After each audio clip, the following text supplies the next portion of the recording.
नमस्कार. स्वाभिमानी TV news चॅनलच्या बातमीपत्रात आपलं स्वागत. वाढत्या महिला व बालकांवरील अत्याचाराच्या घटनांवर आढावा बसवा. जिल्हाधिकाऱ्यांमार्फत राज्याच्या मुख्यमंत्र्यांना निवेदन. जिल्ह्यात तसेच राज्यभरात महिला व बालकांवरील अत्याचाराच्या घटनांमध्ये सातत्याने वाढ होत असल्याबद्दल तीव्र चिंता व्यक्त करीत विविध सामाजिक संघटनांनी आज जिल्हाधिकाऱ्यांमार्फत मुख्यमंत्र्यांना निवेदन सादर केले आहे. दरम्यान महिला व बालकांच्या सुरक्षिततेसाठी शासनाने तात्काळ ठोस उपाययोजना करणे गरजेचे आहे. वाढत्या गुन्ह्यांमुळे समाजात भीतीचे वातावरण निर्माण झालेले असून आरोपींवर कठोर कारवाई करण्याची मागणी करण्यात येत आहे. तसंच प्रत्येक प्रकरणाची जलद गतीने चौकशी करून दोषींना कठोर शिक्षा देण्यात यावी. पोलीस यंत्रणेची कार्यक्षमता वाढवावी. तसेच महिला व बालकांसाठी सुरक्षित वातावरण निर्माण करण्यासाठी विशेष पथके स्थापन करावीत अशी मागणी यावेळी निवेदनाद्वारे करण्यात आलेली आहे. दरम्यान यावेळी निवेदन देण्यासाठी इंदिरा महिला मंडळाच्या अध्यक्षा प्रभाताई परदेशी यांच्या नेतृत्वात आज जिल्हाधिकाऱ्यांमार्फत राज्याच्या मुख्यमंत्र्यांना निवेदन देण्यात आले. दरम्यान यावेळी महिला पदाधिकारी उपस्थित होत्या. आणि देवेंद्रजी जे आपले महाराष्ट्राचे मुख्यमंत्री संवेदनशील मुख्यमंत्री म्हणून त्यांना ओळखलं जातं, त्यांनी काल सांगितलेलं आहे की फाशी देऊ शकत नाही, पण आमची विनंती आहे साहेबांना की फाशी झाल्याशिवाय किंवा त्यासारखे तातडीने कारवाई झाल्याशिवाय अशा लोकांना माज कमी होणार नाही.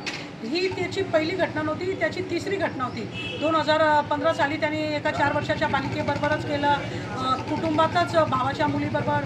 त्याच्यानंतर त्याने 2000 सुटल्यावर पुन्हा 65 वर्षीय महिलाबरोबर कृत्य केलं. तिथून सुटल्यावर पुन्हा 3 वर्षाच्या बालिकेबरोबर केलं.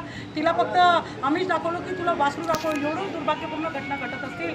आणि तसंच जो TCS प्रकरण आहे तो गंभीर प्रकरण आहे. मग एक प्रकरण येतच राहतात. त्याच्यानंतर जो अयान नावाचा मुलगा आहे परतवाडाचा, त्यांनी 180 मुलींवर बलात्कार केले किंवा त्याचे लैंगिक छळ केले आणि 180 मुलींचे व्हिडिओ 350 व्हिडिओ बनवले.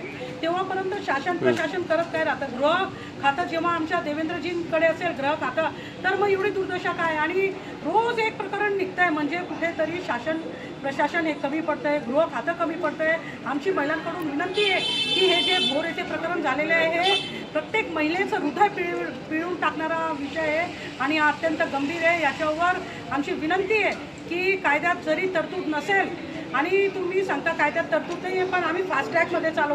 पण मला सांगा की फास्ट ट्रॅकचे आजपर्यंत निकाल, काल एक अर्धा आला असेल तर ठीक आहे, पण आजपर्यंत 5 वर्षाच्या आत एकही निकाल आलेला नाही आहे. मग 5 वर्ष जर फास्ट ट्रॅक चालत असेल तर फास्ट ट्रॅकला फास्ट ट्रॅक नाव देणंही कितपत योग्य हा विचार करण्याचा विषय आहे. तर आमची शासनाला विनंती आहे की अशा नरधर्मांवर भीमराव कांबळे असेल, अयान नावाचा मुलगा असेल, तसाच जो अशोक खरातचा विषय असेल, एवढा माज येतो कुठून यांना?